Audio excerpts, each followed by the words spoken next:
Who's that?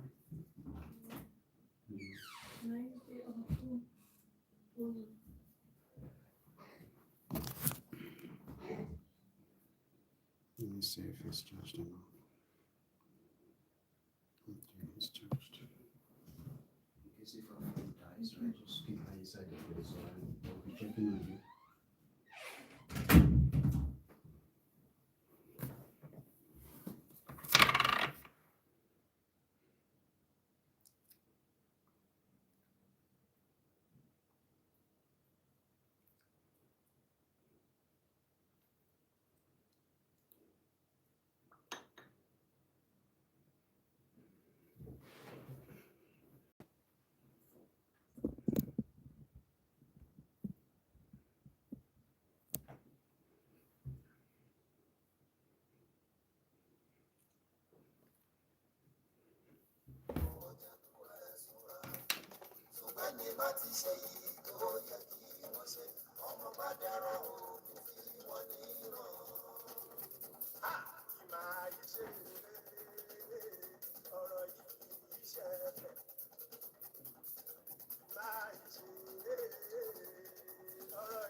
Good evening. So good morning and good afternoon to you. So if you read the caption of the broadcast, so it simply means that it's our normal interactive session where I can read through the comment again rather than just not showing up. So you can help me share this broadcast, like it as well, so I can read your comments and then react to them accordingly. And if I miss yours, right, I probably would not miss the next one. That's good.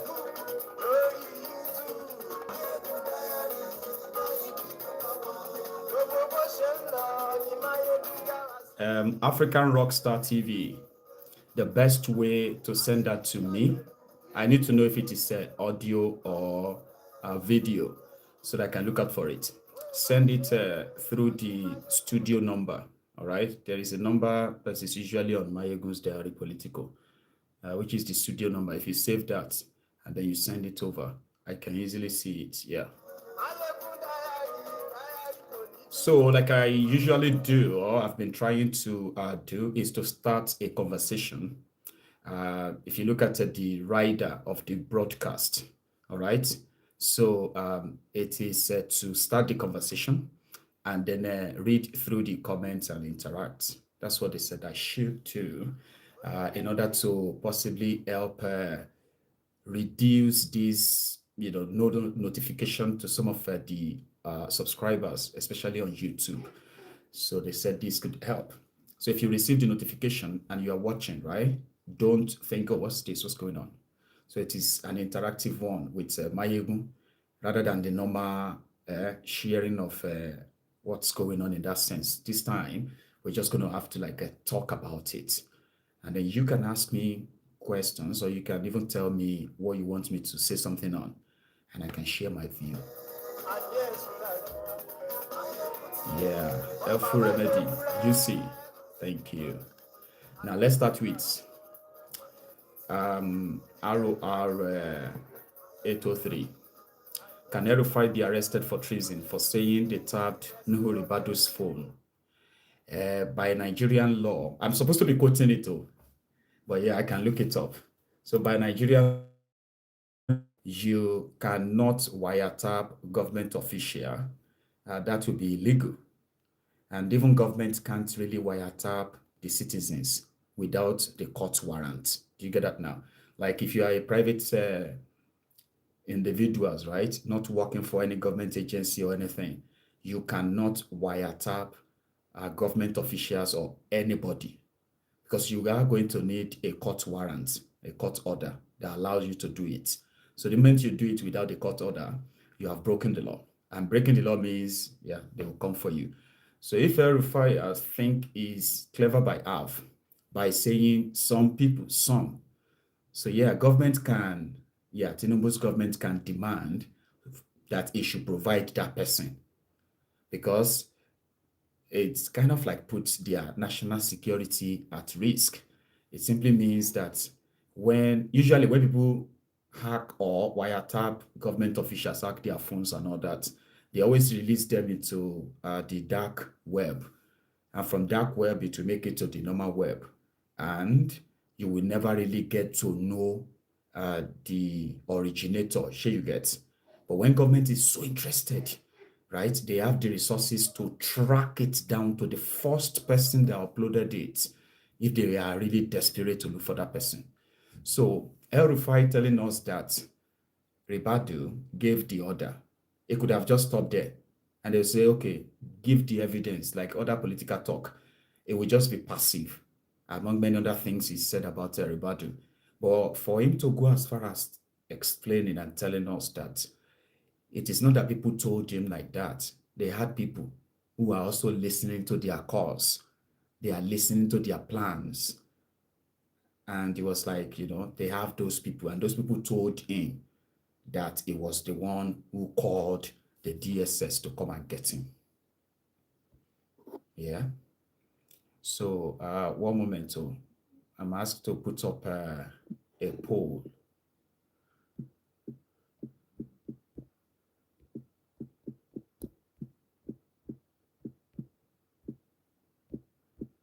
Sorry.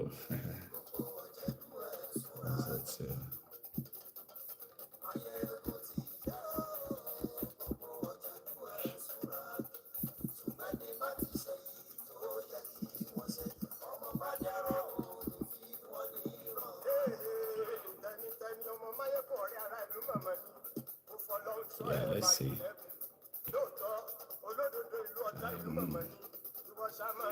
No. So I'm going to put that up. So I'm trying to kind of figure out how that work. I don't know. If you see a question and answer pop up on your screen, so just please chip into it. Okay, I didn't set it up properly. So yeah, I am thinking that whatever other ground why Ribadu and the DSS and then the EFCC and now ICPC, whatever the reason why they are looking for El Rufai, right? He seemed to have given them some valid ground to hunt him and probably is baiting them. But in the face of the law, that's enough ground for DSS to actually say, court, we need a warrant to arrest this guy. So whatever else they are looking, or he said they are persecuting or trying to like intimidate him off, right? This one that he said purposely on TV, right? For anybody who just don't want to look at it like the normal Nigeria where anything goes. So it's just all talks and all that, right? So that one in itself shows that they might have some other secrets of what is going on inside the Tinubu's government. Some of them that people call the compromat, that Tinubu and his gang could begin to actually really look inward and be like, who is listening to us? Are we the only one listening to them? So if they are listening to us, what else are they doing? What are they planning? And stuff like that. So yeah, it can be invited, in my own opinion. So let me go to, if I see another one that pops up, okay? So Helpful Remedies. Thank you, Jare. So, and happy Valentine's to everybody. Yeah, St. Valentine's Day. So happy Valentine's, viewers. So here is what I want to ask, right? I'm going to be like, what section of law criminalize? I don't even know if they have any particular law where you're tapping. Sorry.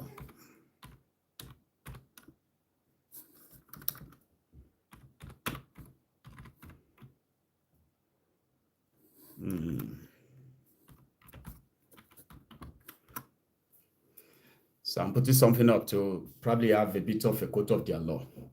So yeah, like I said, it is interactive, okay? If you stumble on this video or this live broadcast, and it's so different to what you are practically used to whenever you see Maiyegun, right? So this is, yeah, this is a kind of a new, not so new, but pretty much like YouTube's expected style of streaming straight, directly from their own app. That's a YouTube app instead of the streaming app. So, and they said that helped the channel to reach enough the subscribers, so you need notifications to know that Maiyegun is live. And therefore, it's not going to be like after an hour that Maiyegun has been live, that's when you get to see the notification, or that's when you get to know that he's live, sort of. So they said this helps. So I looked it up. I said there is, let me see. There is a provision. It's called Section 7. I'm coming back to that, okay? But let's talk about this spying or wiretapping government officials. It said Section 7.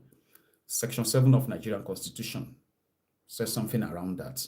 Like it said, any person who intentionally and without authorization or in excess of authority intercept by technical means transmission of non-public computer data, content data, or traffic data, including electromagnetic emissions or signals from a computer system, or network, commits an offense. Penalty: on conviction, it will be imprisonment for a term of not less than 2 years, or a fine of not less than 5 million naira, or both. So maybe El Rufai is baiting them. That even if he's arrested, if he's convicted, which is rare, if he's convicted, he can only get fined of 5 million naira. He will be asked to pay 5 million naira fine, and or 2 years in jail or both. So that's not stringent, that's practically, but it's kind of illegal. So it would be asked to produce those people, I believe. As much as a lot of people will be like, no, why should they arrest? Leave him alone and all that. That's not the point, okay? I'm just saying that before now, every story was just basically about Tifnumbu harassing other that failed to join him. Sure you get. So whether they are corrupt, whether they have looted and they are genuinely needed and all that. So their own is that, fine, if they say we are corrupt, but what happened is that there are more corrupt people with Tinubu. So therefore, he's only targeting all of them that chooses not to be on his side. So so they shouldn't be kind of like condemned in that sense, like we've not done anything wrong, but they have. So, but we'll see how that plays out. So yeah, somebody just asked, Agbo Oga, please, what do you have to say about our obedient village movement? I have been seeing that. And to me, it was probably like a meme, just memes, where you can say it is the response to the city boys of Sheyi Tinubu. So Sheyi Tinubu is recruiting some of these elite guys, they call them elite. So they are like the Nigeria young billionaires or entrepreneurs or what have you, sure you get. So they are recruiting them to influence millions of Nigerians, that if those people could see, if they can see good in what Tinubu is doing, that simply means, yeah, Tinubu is doing well, he's doing great. So in return, right, people started this obedient village boy movement. So to me, I don't really think it is anything like a serious thing. And I don't also think it is like ideal for the obedient movement and what they have been through or like, experienced. I don't really think it's, it looks good for you to want to mimic what Tinubu or APC put together. Do you get that now? Like obedient movements, for all I know about them, about you, is that you are a child of necessity. Do you get that now? So as child of necessity, you are a creation of the failed system. It was from that rumble that you believe you could do everything different and save Nigeria.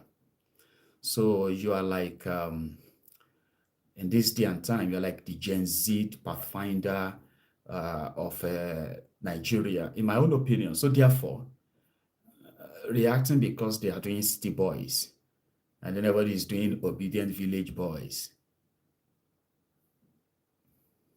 it's kind of like, it's, undermines what you guys have been able to do to shake the establishment in Nigeria. That's from the 4 people tweeting inside the room to what they now called national phenomenon. Something that threatened not just the APC, but other unseen members of the establishment, the elite class, just thinking elite.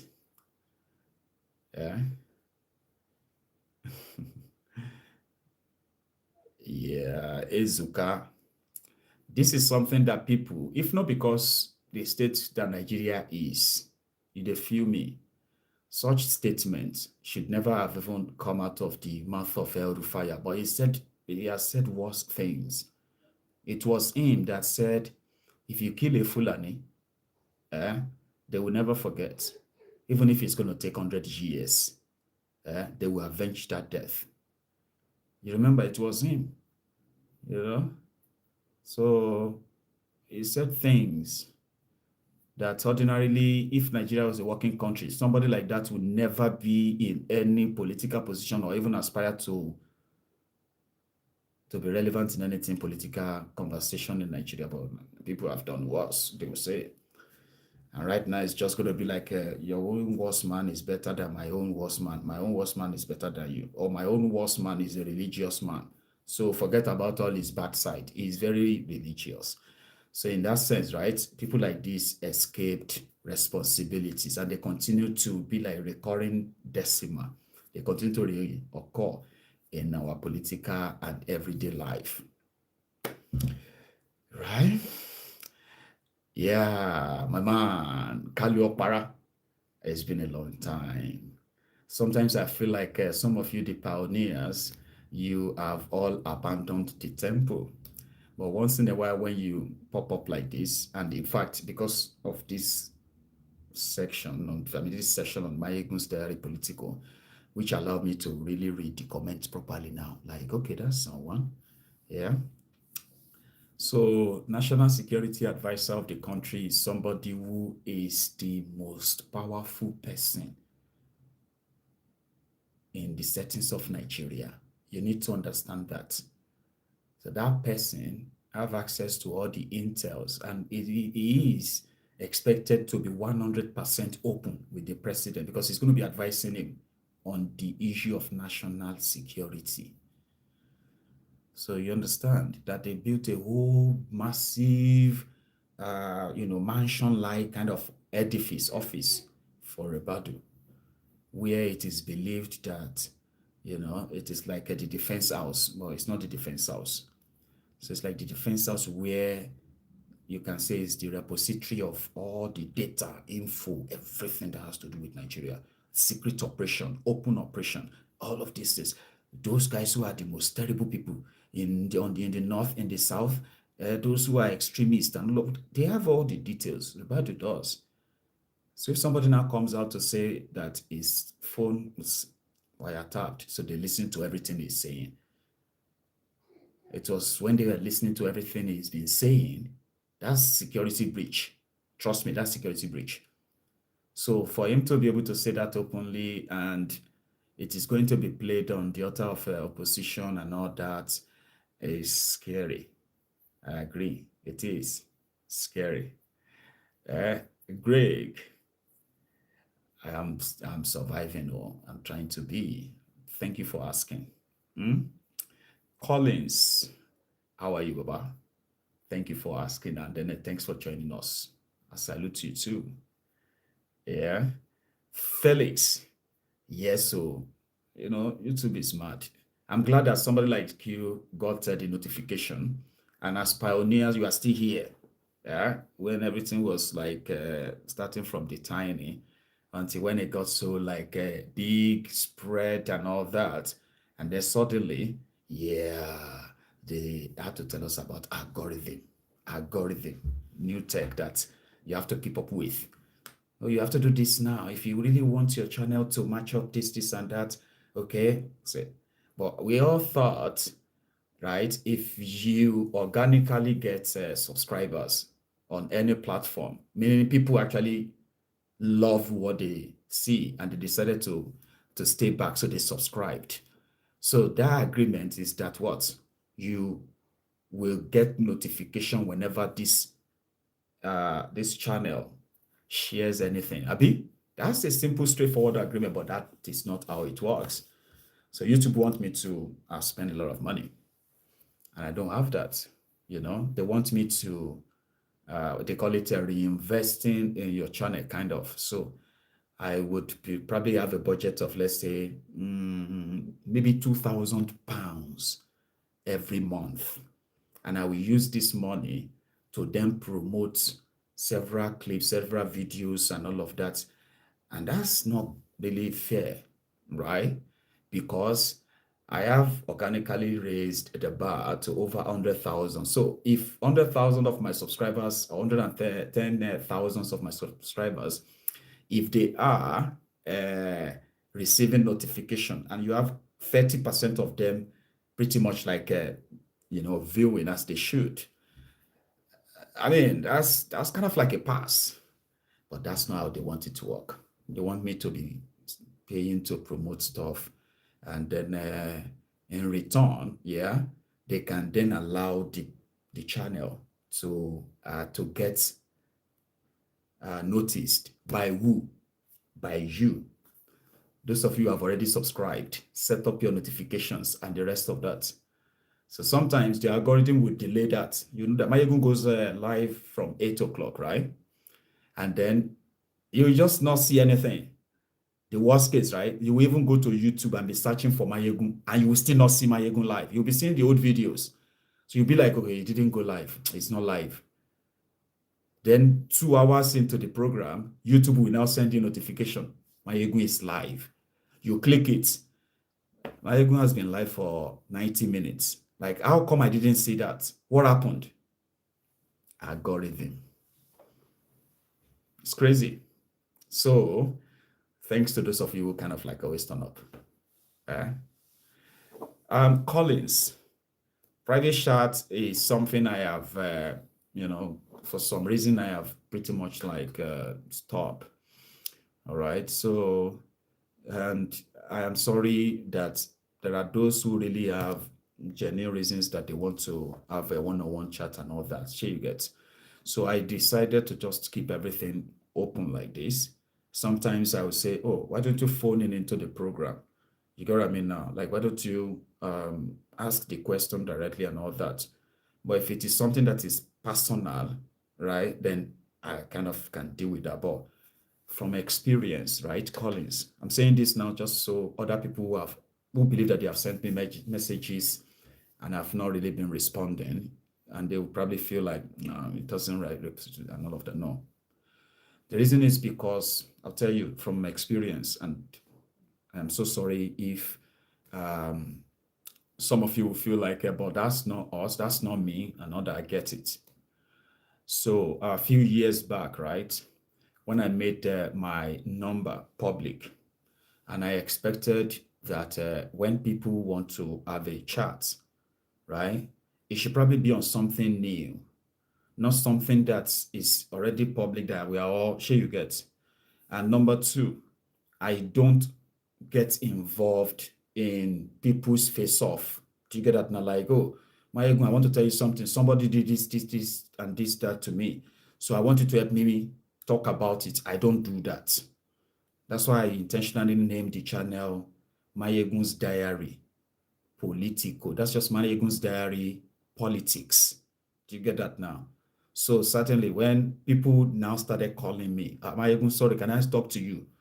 You are doing a great job, blah, blah, blah, blah. And then once they call in, all right, they are talking about the same thing I just spoke about a few hours ago.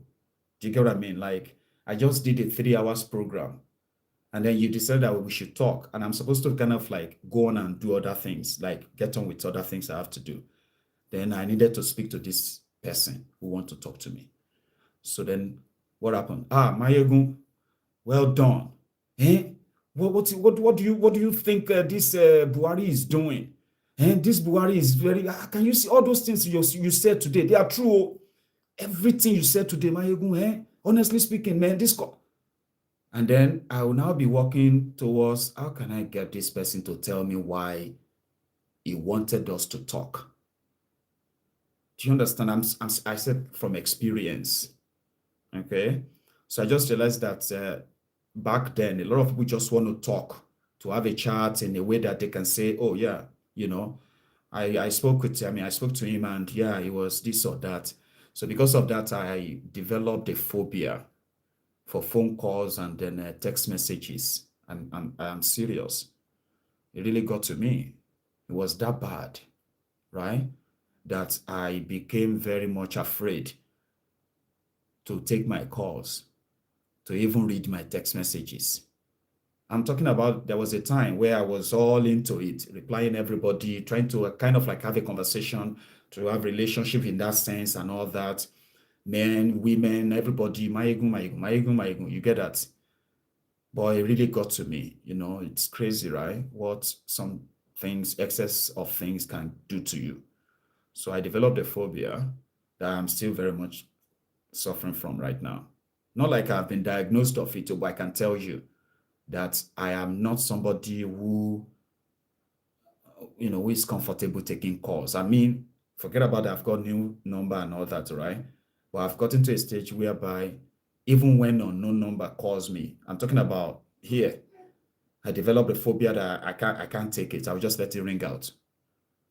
Yeah. Then I'll begin to worry, who could that be? Who's that person? Who could that, So that got to me a lot. So that is why when people ask me that, can I have one-on-one with you? It sort of like it triggers me to feel like, I'm sorry, Collins, I would love to, but just felt like we should have our conversation openly, So it really got to me. And some people may be like, no, I don't understand that. Well, I just told you, right? I just told you.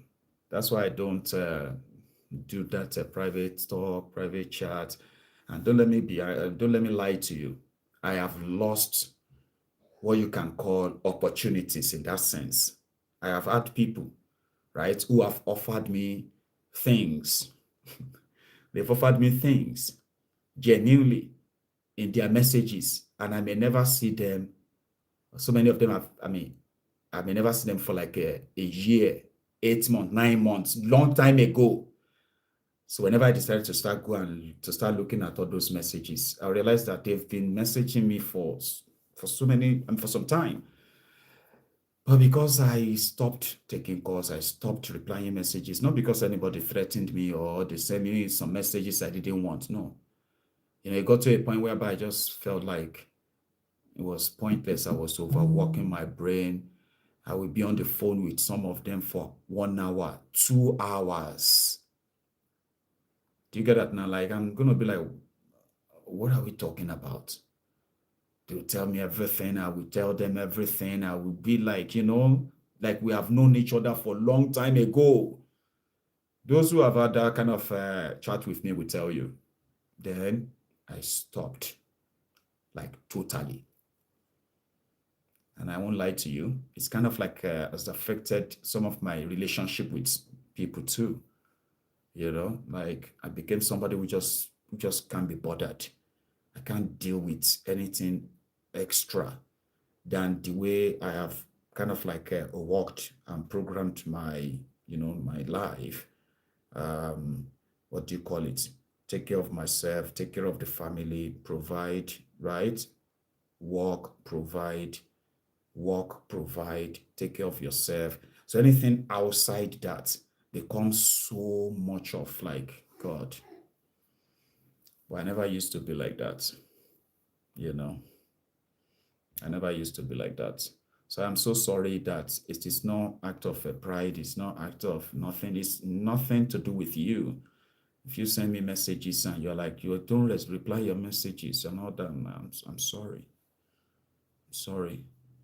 I just don't read them, I don't read them because I don't want to think about them in that sense. And it helped me, kind of made me feel like, I could still do what I have to do.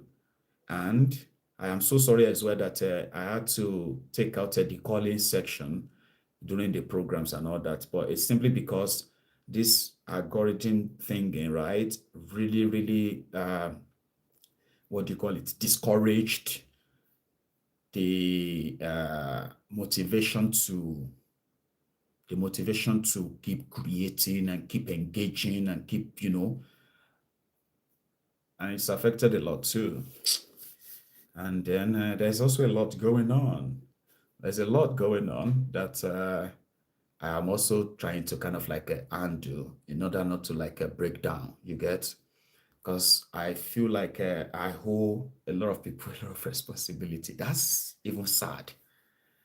Yeah, when you feel like I can't feel like I just have to like I have a lot of people that I owe so much responsibilities. I owe responsibilities to that somehow, for some reason, they sort of like look up to me too, even if they are older than myself, richer and all of that than myself, But they are pretty much like still look up to like, oh, this young man and all that. So then you have to like balance it. The life weighing you down, distracting you here and there a lot. And then you see all your own listeners, some good time on Maiyegun's Diary Politico. So yeah, thank you to those who have been very much like always looking out. And I'm sorry to those of you who have been looking out for me and you have not been receiving, or I have not been reciprocating same. Imagine what it takes you to sit down and type and compose message that you felt like you want Maiyegun to see it. No response, no acknowledgement, no nothing. Do you know some people who have been like that? Maybe in this audience, as small as we are, there are some of you who have experienced that, and somehow you've built your own perception of me. Like, I've been messaging him for more than 2 years. He never replied, he never acknowledged, he never this. Just know that it's not intentional. Okay? Exactly. People, sometimes some says don't internalize the pain or anything you are going through. Talk to people. I advise that too. I do. Like whatever it is people are passing through or all of that, do your best to talk to people about it. It's just that maybe we are better at handling them than ourselves, than the other people. But the most important thing is that, talk to people. And yeah, like some people see Maiyegun's Diary Politico like their therapy session where they can go to, staring at the TV, the big screen, listening to Maiyegun going from one issue to the other, then at the same time cracking you up in a way that for that moment, you are not so bothered about everything bothering your mind. There are people who have actually built that as part of their own daily routine. They will do every other thing they had to do during the day, but when they check the time, oh, it's 8 o'clock. Maiyegun should be live. Let's go hear what he's got this time. There are people who have built their routine that way for years now. Do you get that now? So you feel like, man, I owe you. So I still have to come here and then get my own therapy too, where I can not just tell you what is going on, share with you, but also listen to what you have to say. In that moment, we are all like a community. I know that's the way I see it though. Anonymous. You see? It's like when they say my therapist said, don't they need therapists too? So if I have to actually look like what I have been trying to manage and undo in the last, at least in the last 8-9 months here in the UK and also in Nigeria and all of that. So if I had come back to be like that or crash out, do you get that now? So what will happen is that there are so many other people that will silently, right, crash out too. There are people who are just like, they just feel relaxed. Just sit down there and just listen to Maiyegun. What's he talking about tonight? Then we laugh, we talk, we laugh, we do all of that. We get mad, we get angry. Then we also share ourselves up and all that. So it's a therapist session. But if your therapist can't need therapist, that's when you are going to say, how much while I don't deal. If your therapist is now calling police on you. Now he be say, you are attending an anger management program. A therapist is working with you on your anger.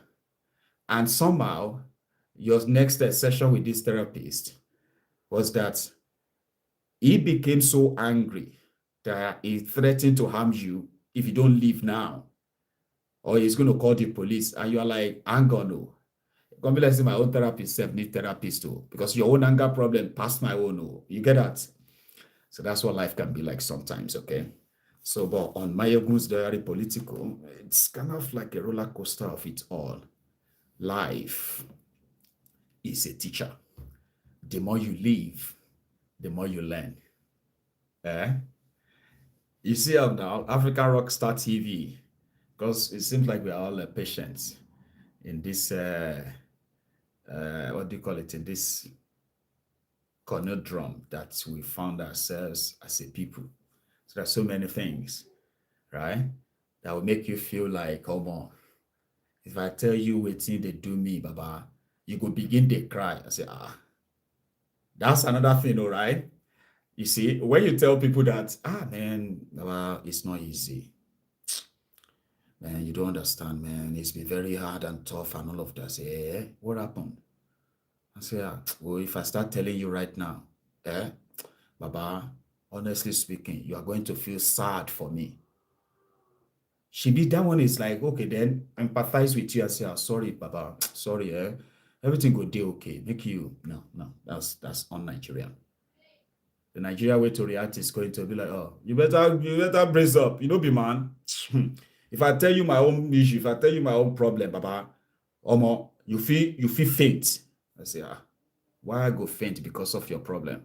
Your problem is so much that you think if you tell me, I'm just going to pass out. Another one, if you join and say, Omo, if I tell you my own problem, Baba, make I tell you, if I tell you everything I don't go through, I don't go lie you feel commit suicide. I say, it won't need suicide. Why I go do that? Because you tell me your story. So it becomes like competitive in a way. So a lot of people will just hold it in. Well, don't hold it in. Talk to people and talk to friends. I mean, you will know the type of people you can talk to, right? You see, Toby Okusoya. Thank you, Jare. Somebody is backing me up. They said, every therapist is encouraged to have a therapist because everyone is dumping their problems on them. They also need an outlet to release all the stress from their job. That's pretty much descriptive because it's true. We are all humans, okay? So apart from this everyday economic, this family, job, all these issues that we have to deal with every day, everybody to deal with them. Okay, it is the same everywhere. So if all of us now have to go somewhere to talk to someone that just listen to all of that, so that's it, you are dumping it on that person. So at a point, that person becomes somebody who is just like a flash drive that contains loads and loads of data, hundreds of gigs of data, and he or she is carrying all of that about.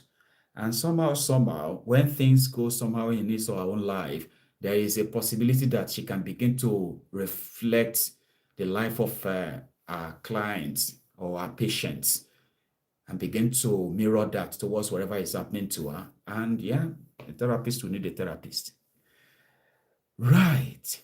Now, let us look into another one. Felix, big ceremony is going on at the NNK's house. Are you saying MNK's, Mazi Nnamdi Kanu's house, for the remembrance of the 28 people and his parents over the Python dance in 2017? Right. I haven't seen, flyers, clips that, like, usually when I get to see a lot of them, I've been seeing them fly about, and then I will dig further, then I'll get more, and I'll be able to talk about that. Okay, so I haven't seen any yet, but of course that's great.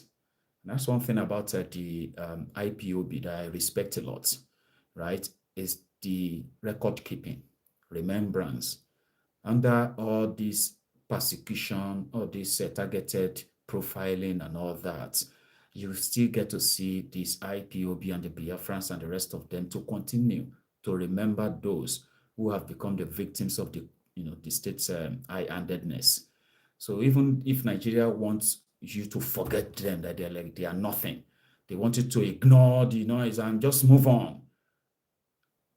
The offense of IPOB is that they don't move on. They keep names.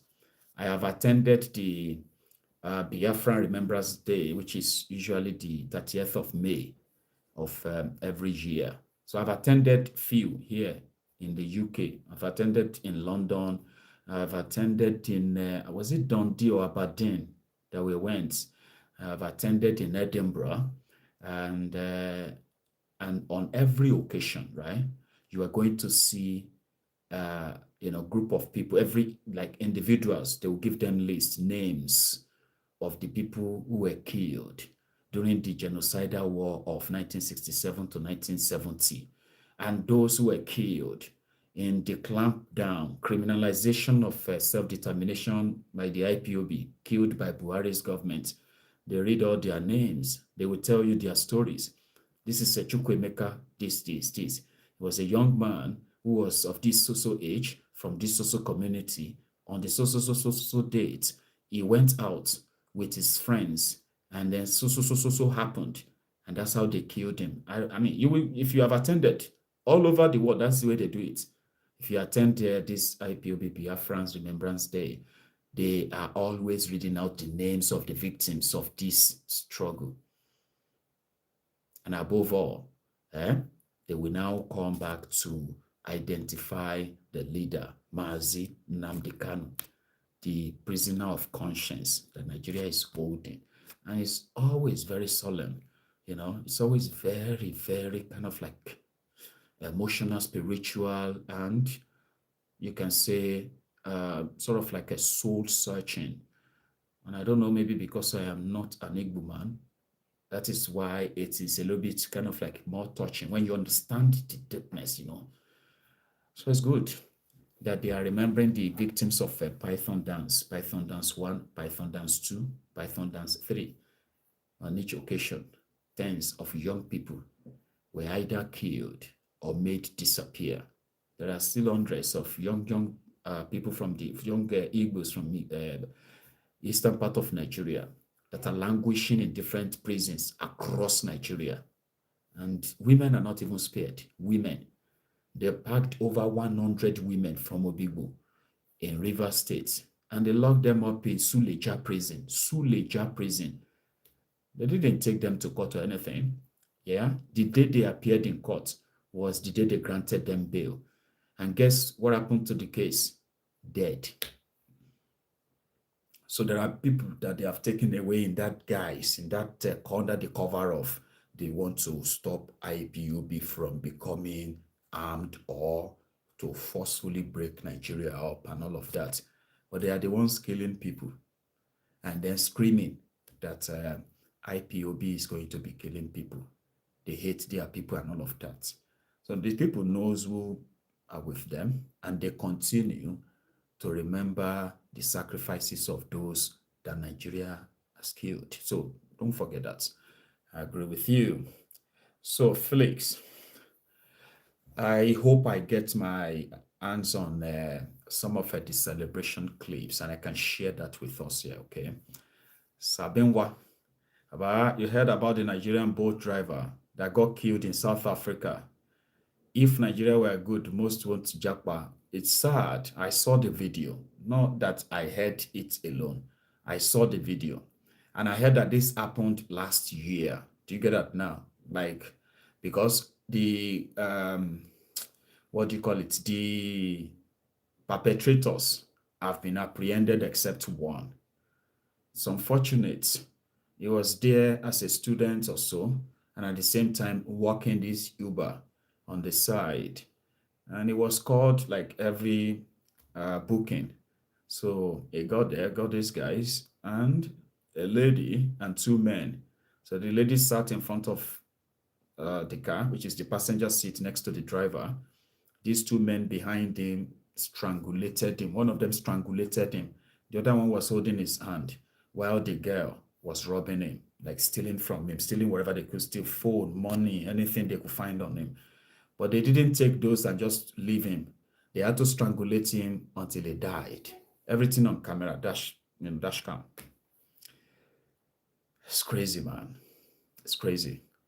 And I said something about that the other day. I said, sometimes people will say these are just like outliers, something that happened just maybe 1 out of 1,000 or 1 out of 10,000. So you cannot use that as a yardstick, So, well, I think we would have to do more than just talking about what is going on in Nigeria. A lot of us would have to be physically involved. one way or the other. Get involved, be involved in on how you can possibly affect the idea that you have. Because Baba, with the way all these radical rights, or should I call them the conservative rights, all these people who are currently pushing this immigration, that. I've actually said something about this before. So we would prefer that they just let everybody go back to where they come from if they actually want to do that, rather than to become victims of some of these crimes. But again, I strongly believe that for things to be probably different, a lot of us would have to be involved, and it is not just putting your investment, your money in that place, and then hoping that one day when everything is better, all those things would have appreciated and all that. So I don't think that is going to be enough. A lot of people who condemned Nnamdi Kanu and the path he chose, when some said that he could have been enjoying his life, he could have been this or that. The thing is this: he saw it, he knew that there's going to be a time. If it's not happening right if it doesn't happen fully in our own time, maybe the time of our own children in this abroad. So if any of them takes power, it's about policy, right? And that's the moment you are going to be reminded that, yes, you are a citizen of here, but it is this paper. And this paper made you citizen, Abi. Now we are telling you right now that that paper is no longer valid anymore. So, but it's not the paper I put in 30 years of my life. I put in 25. Well, thank you for putting 20 years of your life in this country. You need to go back to where you come from. So it's about government policy. The world will react. The world is going to scream. But these people are still going to do what they want to do. And yeah, they may not be able to get everybody out, but they will be able to get substantial of them out if that is their policy. So where are we going to go back to? Somebody said that for Nigeria to work, right, they needed to either forcefully, by policy or anything, return half of Nigerians in the diaspora back to Nigeria. That Nigeria will actually have a revolution within 6 months. Because if majority of them are to return to Nigeria to survive and realize that those who are living in Nigeria and they are surviving, they are not surviving. They are, so they will realize that, this is not the life they want. And at that point, they may then go after these criminals. But until that happens, a lot of people still want japa. Everybody still want enter everywhere, And yet, it can't be like said the whole world is almost like ganging up against Nigeria, like you hear all these news, you hear all these talks. And then now they are beginning to say, no, we are not talking about you, legal immigrants. We are talking about illegal. But that's not the context. Your context is practically saying these foreigners, they call them, even though they have their passports and what have you, yeah? But there are those who are supposed to be educated, literate, right, in this abroad, right? But because of the mindset that they have been, raised with, it doesn't matter how much of education they have or not, okay? So it is what it is. They will remind you, go back to this, go back to where you come from. And because a lot of people don't want to go back to where they come from, they are not planning to, okay? Even when they have, if they have achieved every of their goal and all that, they still don't feel like they should, because the fear of how is Nigeria going to treat them. So because of that, they are also mounting pressure to say, no, we are going nowhere. We all belong here. We are all kiniko. But if you pay attention very well, all it's going to take is just one government, one political party. For those of you who have lived this abroad for so long, like you are already part and parcel of these places, but you will agree with me that it will only take just one political party gain the sovereignty of governance, of government, and that's it. It's going to happen in sequence. It's going to happen like play, and then bang.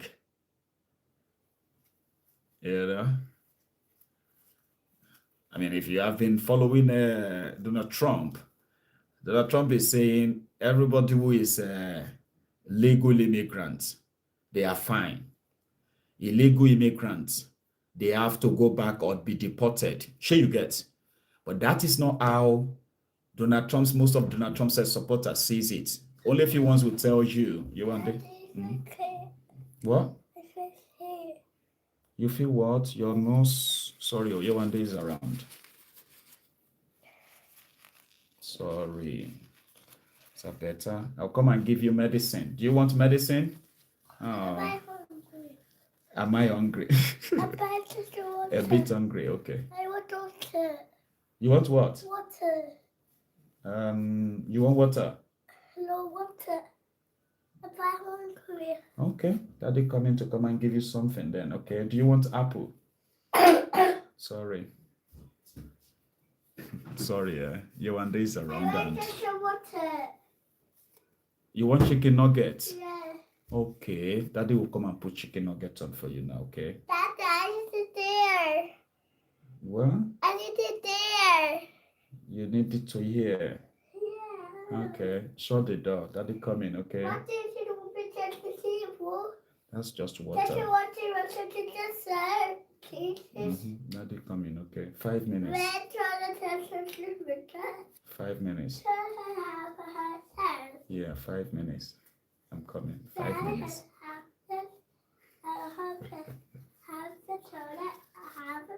5 minutes. 5 minutes. Daddy coming. Okay. Thank you. Well, yeah, 5 minutes. Thank you. Please, Daddy coming. Okay. Yeah, I'll come and see you. Shut the door. Yeah. Thank you. Oh, my father answering you again. No. So that means our chat is. I told you. Well. Thank you. Well, come and show me. Come here. Caleb did what? No, I can't see. Come here. Caleb did what? He did. Okay. Go and tell Caleb that Daddy is coming to come and see him. Shut the door. Yeah, shut the door. Go on. Come, Daddy will see you now. Okay.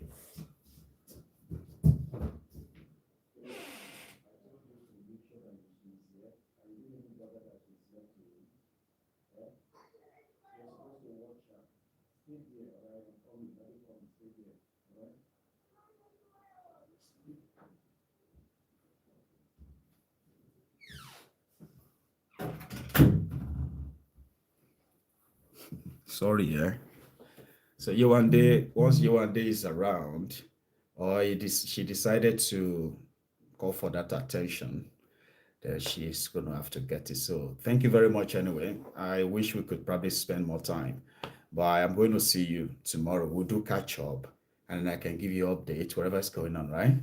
And yeah, enjoy the rest of your evening, okay? She's going to come back again. I promise you. She's going to keep coming back and keep coming back. So I need to go and get her chicken nuggets. So she wants her chicken nuggets, and I pray she eats it, because the one I gave her earlier, she didn't.